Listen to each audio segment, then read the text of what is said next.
Mobile's city budget is millions of dollars in the red tonight, and that could spell bad news for city workers. It's a story we first reported last night on Fox 10 News. One option is to cut salaries. It's an idea that's not sitting well with some of you. Mobile firefighters are collecting money for charity this weekend, but the firefighters, police officers, and other city workers could be the ones needing help. The city has its eye on their salary as a way to deal with the current budget shortfall. While the firefighters are raising money for muscular dystrophy, the city is struggling to try to come up with enough money to avoid layoffs in the police and fire departments. The solution, according to the city, is to cut salaries by 5% and maybe as much as 15%.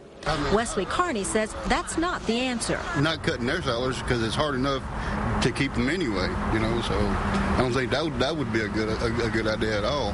Antoinette Mixon says the city would just shift its burden to its employees. It's an unfair act. Because really they've based their livelihoods on the income that they are making, and it's kind of hard to make an adjustment like that, especially if it's a decrease in salary. It's hard to bounce back from something like that. County worker Bruce Brumfield says government usually takes the easy route.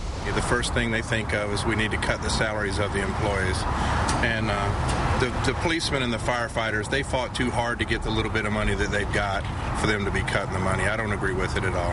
And some, like Chantel Grum, says the city should look somewhere else for cuts. The city should revisit that because the policemen and the firefighters keep us safe.